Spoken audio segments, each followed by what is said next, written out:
يا أيها الذين آمنوا اتقوا الله وكونوا مع الصادقين. صدق الله العظيم وبلغنا رسوله النبي الأمين المكين الكريم، ونحن على ذلك لمن الشاهدين والشاكرين والذاكرين والحمد لله رب العالمين. آئیے سب سے پہلے ہمارا مل کر بارگاہ رسالت میں جھیجا لگا کر عقیدت و محبت کے ساتھ محمد خضرہ میں آرام فرمانے والے آقا، لمبے لمبے ہاتھوں سے بھیک دینے والے داتا،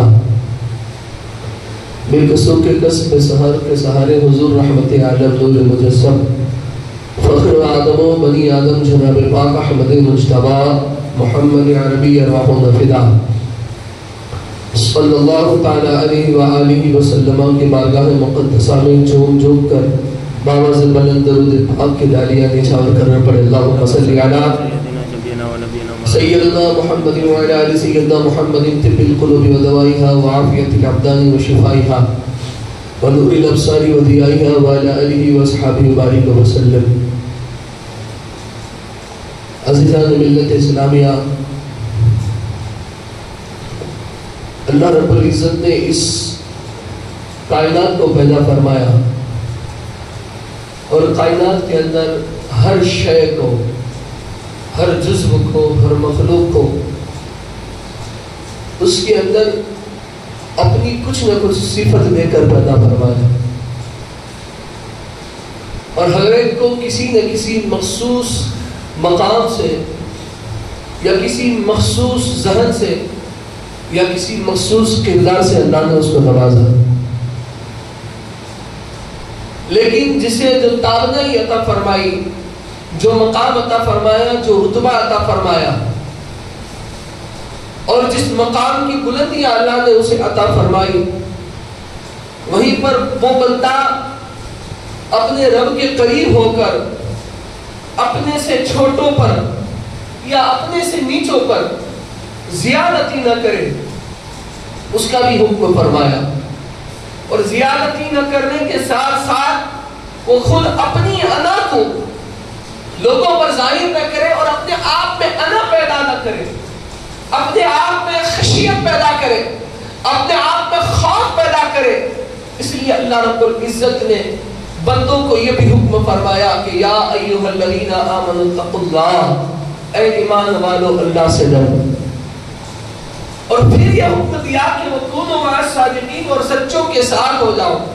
تو سچے بھی ہوئے وہی لوگ ہیں کہ جو اللہ سے ڈرتے ہیں، یعنی ہر شے پر، ہر چیز پر، ہر جگہ سے بندے کو اگر اپنے آپ پر ایک لیول سے کنٹرول رکھنا ہے اور بندہ کنٹرول میں رہنا چاہیے، اس لیے اللہ نے اسے خوف کا حکم دیا کہ اللہ سے ڈرو۔ اور جو بندے اللہ کی معرفت کو پہنچے، اللہ کی قرب کو پہنچے اور جنہوں نے اللہ کے مقام مخصوص سے ولایت حاصل کر لی، یعنی اللہ نے جہاں یہ فرمایا نا الا ان اولیاء اللہ لا خوف علیہم ولا هم یحزنون، کہ بے شک اللہ کے ولیوں کو، اللہ کے دوستوں کو، اللہ کے برگزیدہ بندوں کو نہ کسی چیز کا خوف ہے اور نہ کسی چیز کا رنج۔ تو جب وہ خشیت الہی سے، معرفت الہی سے، خوف خدا کے ساتھ اس مقام تک پہنچ جاتے ہیں تو اللہ انہیں خوف سے، اللہ انہیں رج سے، اللہ انہیں غم سے دور فرما دیتا ہے، کیونکہ ان کے اندر وہ خوف، وہ ڈر اور وہ رج ہوتا ہے جو خدا کی محبت کا ہوتا ہے۔ اور جب بندہ خدا کی محبت کے رنج میں، خدا کے خوف میں مست ہو جاتا ہے، غم ہو جاتا ہے، تب اللہ اسے دنیا کے خوف سے آزاد کر دیتا ہے۔ جیسے آج انسانوں نے خوف خدا کو بلا دیا، آج ہر کسی سے ڈرتا ہے۔ آج جس کے اندر اللہ کا خوف نہیں ہے، رب کا خوف نہیں ہے، وہ مچھر سے بھی ڈرتا ہے، چوہے سے بھی ڈرتا ہے، اللہ کی اور مخلوق سے بھی ڈرتا ہے، حتیٰ کہ انسان اور انسان سے ڈرتا ہے۔ وجہ کیا ہے کہ اس کے اندر خوف خدا نہیں، اس نے کام ایسے کیے، اس لیے وہ لوگوں سے ڈرتا ہے۔ اور جب بندہ خوف خدا سے ڈرتا ہے، اللہ سے ڈرتا ہے، تو پھر اللہ تبارک و تعالیٰ دنیا کو اس سے ڈراتا ہے۔ جب بندہ اللہ سے ڈرتا ہے تو پھر وہ دنیا سے نہیں ڈرتا ہے، پھر دنیا اس سے ڈرتی ہے۔ کیوں؟ جیسے سیدنا حضرت عمر فاروق اعظم رضی اللہ تعالیٰ عنہ کی زندگی کو پڑھ لیں، صحابہ کی زندگی کو پڑھیں، اہل بیت اطہار کے ائمہ کی زندگی کو پڑھ لیں، سیدہ پاک کی زندگی کو پڑھیں، مولا کائنات کی زندگی کو پڑھیں، حسنین کریمین، حتیٰ کہ اللہ نے جسے کائنات کا مالک و مختار بنایا ہے اس محمد رسول اللہ صلی اللہ علیہ وسلم کی زندگی کو پڑھ لیں۔ آج ہمیں ضرورت ہمارے معاشرے میں خاکساری کی شرائط کے ساتھ ساتھ خوف خدا کی ہے۔ آج صرف دین کو ضرورت مال کی نہیں ہے، دین کے لیے ضرورت ہے امت کے اندر خوف خدا کی ضرورت ہے۔ ان کی زندگی کو پڑھیں، اللہ اکبر، کس حال میں عورت سے ڈرتے تھے؟ پوچھے اما عائشہ صدیقہ رضی اللہ تبارک و تعالی عنہا سے، روایتوں میں آتا ہے، پڑھے آپ حدیث پاک کے مفہوم پڑھے، حدیثیں پڑھے پتہ چلے گا۔ عائشہ صدیقہ فرماتی ہے کہ رسول اللہ صلی اللہ علیہ وسلم جب نماز پڑھاتے یا حضور نماز میں ہوتے تھے، حضور کے جیسے دھک دھک خوف کی ایک آواز آتی ہے نا، اس طرح حضور کے پاس سے آواز آیا کرتی تھی۔ عائشہ صدیقہ فرماتی ہے، میں نے رسول اللہ صلی اللہ علیہ وسلم سے پوچھا، یا رسول اللہ علیہ الصلوۃ والسلام، حضور یہ آواز کیسی ہے، یہ آواز کیسی آتی ہے؟ کہا عائشہ یہ آواز اس خوف کی اس لیے ہے کہ میں اس مالک کے حقیقی کی بارگاہ میں کھڑا ہوتا ہوں، اس رب سے ڈرتا ہوں، اس رب کے خوف کی آواز ہے۔ اور یہ کون کہہ رہا ہے کہ رب کے خوف کی آواز ہے؟ اللہ کے خوف سے یہ دل میرا دوڑ رہا ہے یا دل میں یہ دھڑکنیں تاری ہے، کون کہہ رہا ہے؟ وہ کہہ رہا ہے کہ جسے اللہ تبارک و تعالیٰ نے جنت کا مالک بنا کر پیدا فرمایا ہے، تمام نبیوں کا امام، تمام انبیاء کا سردار، پوری کائنات میں اپنے بعد اس رب نے اپنے بعد سب سے بڑا جس کو بنا کر پیدا فرمایا، وہ رسول اللہ کہتے ہیں، وہ حضور فرماتے ہیں۔ آج ہماری زندگی میں یہ خوف کہاں، ہماری زندگی میں یہ خوف رہا؟ اللہ ماشاءاللہ دور دور تک خوف کا احساس تک نہیں رہا۔ آج ہمیں حرام سے پرہیز ہے نہیں، حلال کی خیال ہے نہیں ہے، آج ہمیں گناہوں کی فکر ہے نہیں ہے۔ پھر دیکھو یار زندگی کو، ہم جس سے محبتیں کرتے ہیں نا، جس اللہ کے رسول اور جس اولیاء اللہ سے، جن صحابہ سے، ان کی زندگی کو پڑھو۔ ایک دن آقا کریم صلی اللہ علیہ وسلم نے، حضور پاک صلی اللہ علیہ وسلم نے، حضور تشریف فرماتے اور حضور نے صحابہ کے درمیان، یاد رکھنا آج صحابہ کے نام کی چیخیں ہیں لیکن صحابہ کا کردار بالکل نہیں ہے ہمارے اندر۔ ان کی محبت کی چیخیں ہیں لیکن دم بھرتے محبت کا، لیکن خوف تمہارے اندر کہاں ہے؟ وہ آج ہمارے اندر وہ چیزیں کہاں ہیں؟ آقا پاک صلی اللہ علیہ وسلم نے فرمایا کہ صحابہ جب کھڑے ہوئے نا، حضور نے فرمایا صحابہ عصر کے بعد آنا، عصر کے بعد آنا، میں تمہیں جنت دوں گا۔ حضور فرماتے جنت دوں گا۔ اللہ اکبر، ارے یہاں پر چیز غور تو کرے، آقا نے فرمایا جنت دوں گا۔ انسان کیا دے سکتا ہے؟ جس کے پاس جو ہوتا ہے وہی دے سکتا ہے نا؟ ابھی کوئی مجھ سے کہے کہ باپو رومال دے دو تو میں آپ کو دے سکتا ہوں، میرے پاس یہ چادر ہے لے جاؤ۔ باپو امامہ دے دو، میں اتار کر دے دیتا ہوں، لے جاؤ۔ کیوں؟ میں اس کا مالک ہوں، یہ میرا ہے، اور میں جس چیز کا مالک ہوتا ہوں وہی کسی کو دے سکتا ہوں۔ کوئی آ کر مجھے کہے کہ آپ مجھے بڑی کار لا کر دے دے تو میں اسے کار دے دوں کہ بھئی میرے پاس ہی نہیں ہے، میں اس کا مالک نہیں ہوں، یہ کار مجھے دے دے، میری نہیں، وہ کسی اور کی ہے، فلاں چیز مجھے پسند ہے آپ دے دے، میری ہو، میں مالک ہوں تو دے سکتا ہوں، اگر میں مالک نہیں تو وہ چیز نہیں دے سکتا ہوں، ظاہر سی بات ہے، میں اس کا مالک نہیں ہوں۔ آقا پاک نے فرمایا میں تمہیں جنت عطا کرواؤں گا، یعنی اشارہ ہو رہا ہے کہ اللہ نے اپنے حبیب کو جنت کا مالک بنا کر پیدا فرمایا، اشارہ ہو رہا ہے ابھی خالص۔ آقا نے فرمایا عصر کے بعد آنا۔ عصر کی نماز ہوئی، عصر کے بعد صحابہ کرام رضوان اللہ تعالی علیہ مجمعین سرکار دو عالم صلی اللہ علیہ وسلم کی بارگاہ میں تشریف لاتے رہے، حضور کی بارگاہ میں آتے رہے۔ پہلے ابو بکر آئے، اللہ کے رسول صلی اللہ علیہ وسلم نے فرمایا ابو بکر فی الجنہ۔ عمر آئے، آقا نے فرمایا عمر فی الجنہ۔ عثمان آئے، عثمان فی الجنہ۔ مولا کائنات آئے، علی فی الجنہ۔ عبد الرحمن بن عوف کا علی عبد الرحمن بن عوف جنہ۔ یعنی آقا علیہ السلام نے ایک کے بعد دیگر وہ 10 صحابہ جسے ہم اشرائے مبشرات کہتے ہیں، سمجھے آپ؟ اشرائے مبشرات وہ صحابہ ہیں، اشرائے مبشرات کہ وہ 10 لوگ، وہ 10 صحابی کہ جسے رسول اللہ صلی اللہ علیہ وسلم نے دنیا بشارت عطا فرما دی. یہ وہ لوگ ہیں. اور ان کا عالم کیا ہے؟ لسٹ میں پہلا نام حضرت ابوبکر صدیق کا ہے.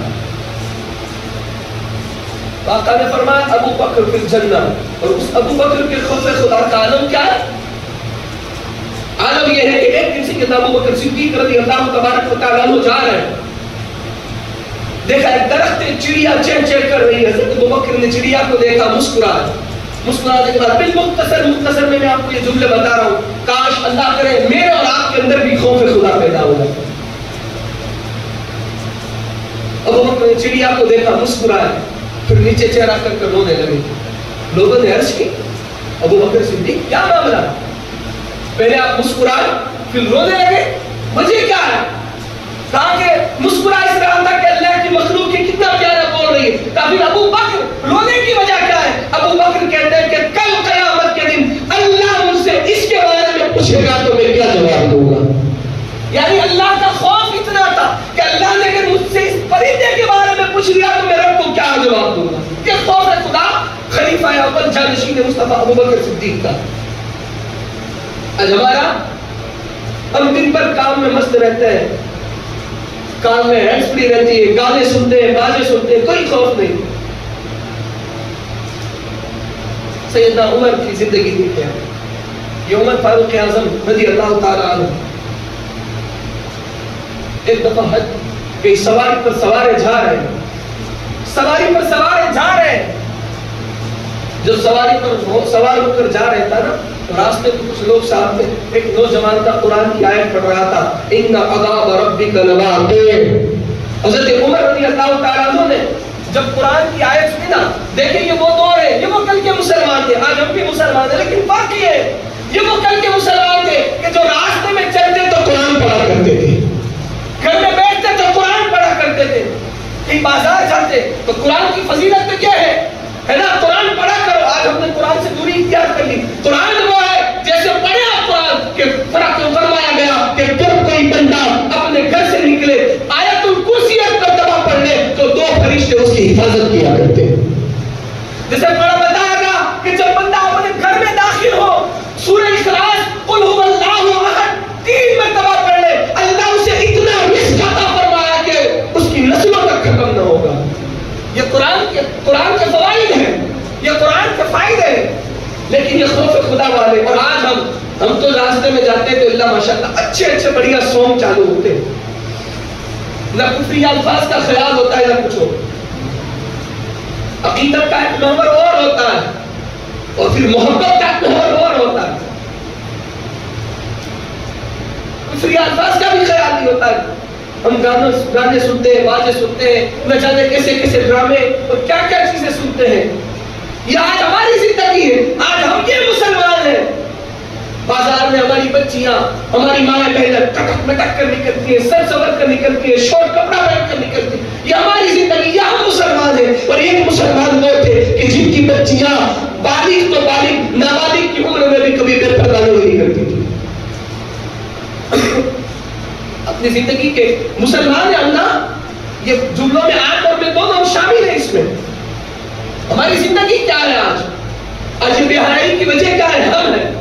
اسلام نے نہیں کی ہے. اسلام تو وہ مذہب ہے جو ہمیں بالکل بے حیائی اور برائیوں سے روکتا ہے. اور ان کی زندگی تھی کہ راستے میں چلتے قرآن پڑھتے تھے, بیٹھتے قرآن پڑھتے تھے, جن کی بیٹیاں گھر میں کھانا بھی کبھی بے دوپٹے کے بغیر نہیں فرماتی.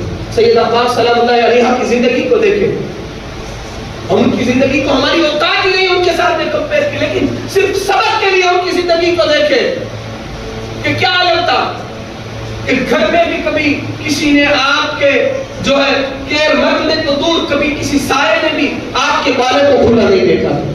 آپ کے پردے کا یہ عالم تھا. گھر میں کھانا بھی پکایا کرتی آپ تو سر پر دوپٹہ ہوا کرتا تھا.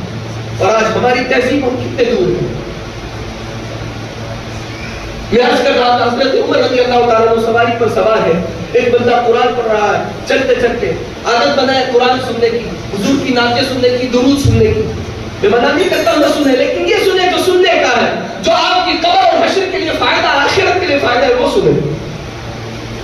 کہا ان عذاب ربک لواقع, وہ قرآن پڑھ رہا تھا جس کا مفہوم ہے کہ بے شک یقیناً تیرا رب کا عذاب واقع ہو کر رہے گا.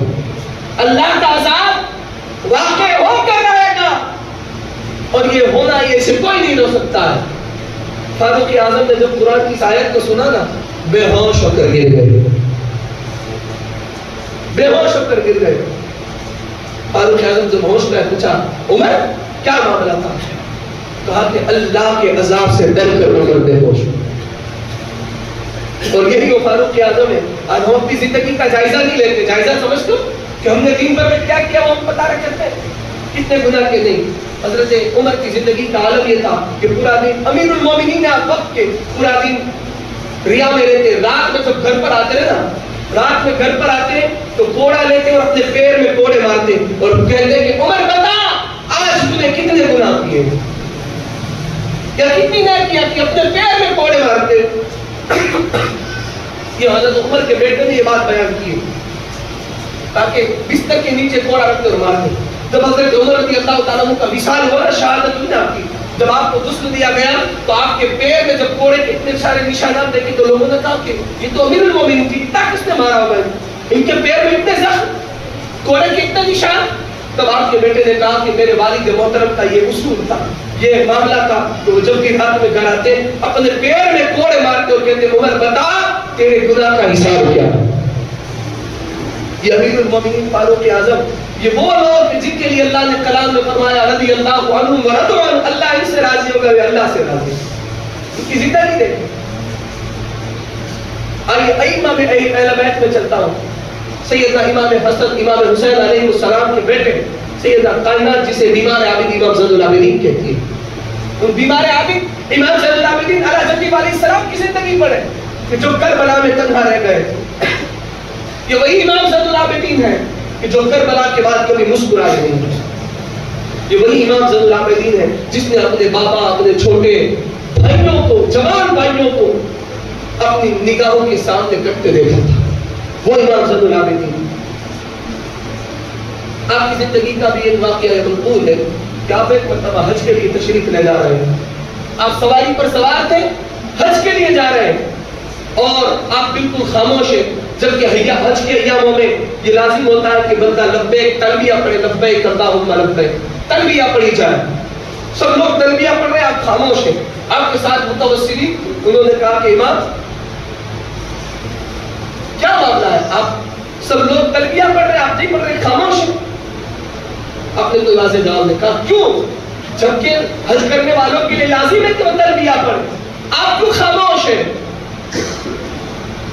آپ نے فرمایا لبیک اللہم لبیک، اس کا مطلب یہ ہوتا ہے کہ حاضر ہوں مولا میں حاضر ہوں، لبیک حاضر ہوں، اللہم اللہ میں حاضر ہوں مولا، لبیک میں حاضر ہوں۔ آپ خاموش تھے، آپ نہیں بول رہے تھے، کہا کیوں؟ آپ نے فرمایا میں اس لیے لبیک اللہم لبیک نہیں بول رہا ہوں کہ کہیں میری زبان سے لبیک نکلا اور وہاں سے صدا آ گئی لا لبیک، تیری حاضری قبول نہیں ہوئی، میں اس لیے لبیک نہیں پڑھا۔ امام صلی اللہ علیہ وسلم کہتا کہ کہیں وہاں سے یہ جواب نہ دے کہ تیری حاضری قبول نہیں ہے۔ اور پھر آپ سے جب کہا نہ پڑھے تو آپ نے صرف اتنا جملہ کہا لبیک کہہ کر بے ہوش ہو کر سواری سے نیچے گر گئے۔ کتنا خوف ہے خدا، اللہ کا خوف کتنا تھا آپ کے اندر۔ لبیک صرف حاضر ہوں کا جملہ نکلا اور بے ہوش ہو کر گر گئے۔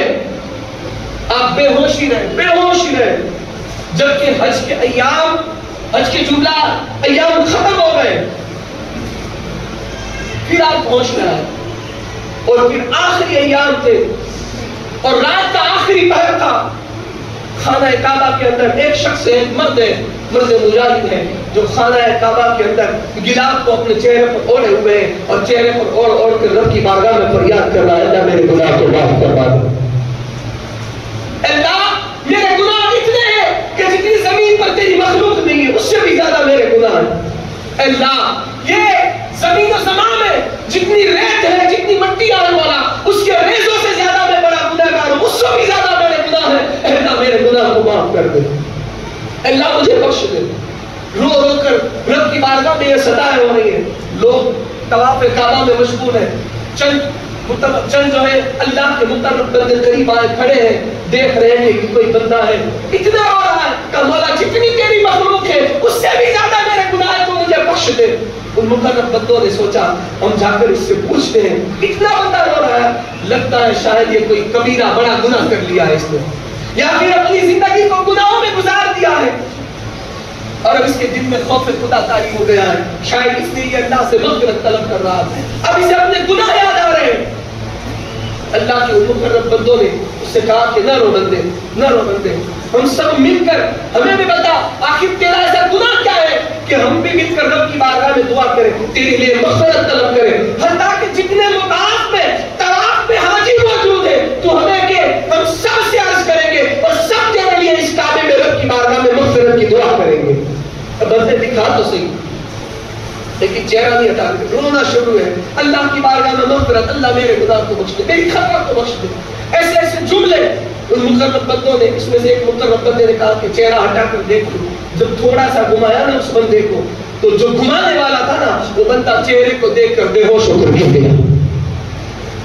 لوگ قریب آئے، اتنا رونے والا دیکھنے والا بھی بے ہوش ہو گیا۔ خوف خدا اتنا طاری ہے کون؟ جب لوگوں نے آ کر قریب آ کر دیکھا کہ رونے والا اتنا اللہ کے خوف سے، اتنا رب کے خوف میں بس ہونے والا کون ہے، تو کائنات میں تفاصیر اٹھا کر دیکھے، لوگوں نے دیکھا کہ جب غلاف کو ہٹایا اور چہرہ دیکھا وہ رونے والا کوئی اور نہیں، وہی حسین ابن علی کا بیٹا جسے کائنات بیمار عابد امام زین العابدین کہتے تھے۔ یہ امام زین العابدین تھے، اتنا خوف خدا سے رو رہے ہیں۔ آج ہمیں تو کوئی شعور نہیں، ہم ماں باپ کو گالیاں دیں، ہم ماں باپ کے سامنے بولتے ہیں، ان کی نافرمانیاں کرتے ہیں، ان کی بے ادبیاں کرتے ہیں، بڑوں کا ادب نہیں، چھوٹوں سے شفقت نہیں، اور خوف خدا کا تو ذرہ تک موجود نہیں۔ اپنی زندگی میں خوف خدا کرے۔ اللہ رب العزت کی بارگاہ میں دعا ہے میرا مولا مجھے کہنے سے زیادہ، آپ کو سننے سے زیادہ عمل کی توفیق نصیب فرمائے، اور اپنے حبیب پاک صلی اللہ تعالیٰ علیہ وسلم کے توسل سے اللہ ہمارے دلوں میں بھی اپنا خوف نصیب فرمائے، اس لیے کہ جو رب کے خوف سے ڈرتا ہے نا، کائنات کے دل میں اللہ اس کا خوف ڈال دیتا ہے۔ اللہ ہمیں اپنا خوف دے، دنیا کے خوف سے محفوظ فرمائے۔